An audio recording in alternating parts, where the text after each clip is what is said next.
Much of the attention is on eastern Ukraine, but President Biden has warned. We believe they will target Ukraine's capital Kyiv, a city of 2.8 million innocent people. Moscow has insisted there is no Russian invasion. But if there is, Russia can mobilize troops in Crimea, Belarus, and around Ukraine's eastern. It is in the rebel-held east that an information war is already underway, with the West highlighting a series of Russian steps that could be used as a pretext for war. Separatist leaders have ordered the evacuation of some 700,000 civilians to southern Russia and ordered a full military mobilization. Russia has handed out some 700,000 passports in rebel-run areas, so it could argue any action is aimed at protecting its own citizens.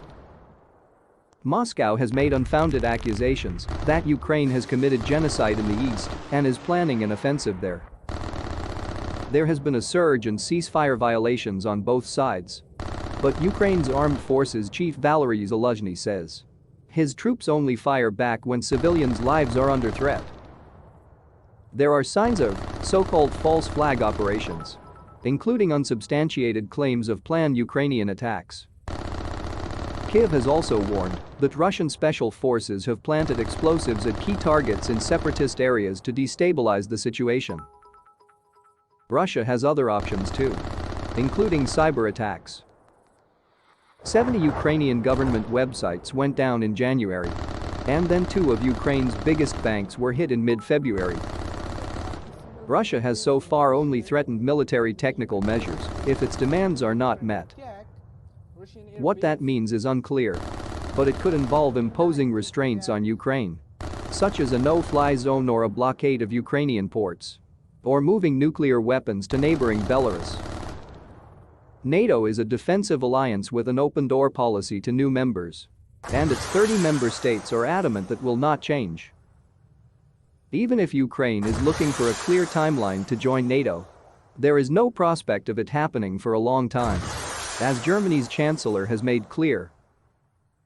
The idea that any current NATO member would leave is a non-starter.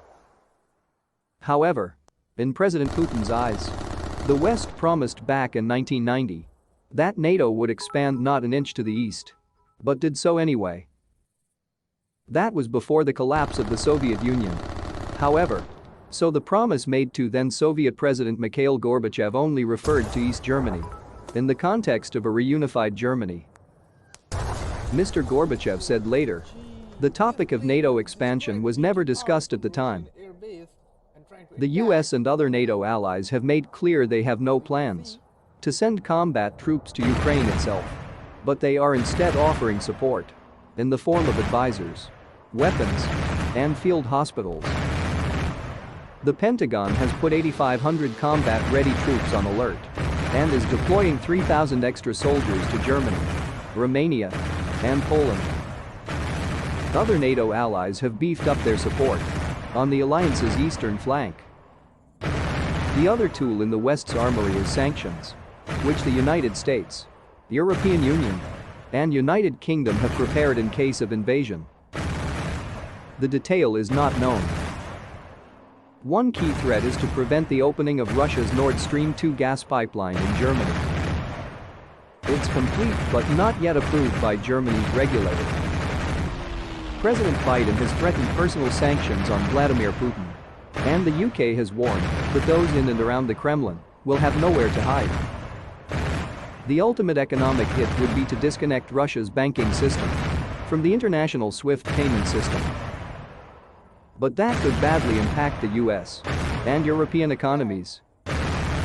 Any deal would have to cover both the war in eastern Ukraine and the wider security issue.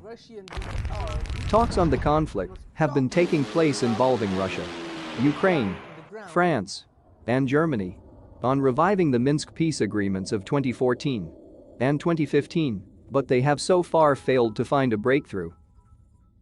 Ukraine believes they gave away too much to Russia and the separatists. Like it or not, my beauty, you have to put up with it, were President Putin's words on the issue to Ukraine's leader. Russia wants a treaty with the US barring nuclear weapons from being deployed beyond their national territories. The US has offered to start talks on limiting short and medium-range missiles, as well as on a new treaty on intercontinental missiles. Although Russia was unimpressed with the Western response to its core demands, it has been positive towards a transparency mechanism of mutual checks on missile bases, 2 in Russia and 2 in Romania and Poland. Thanks for watching.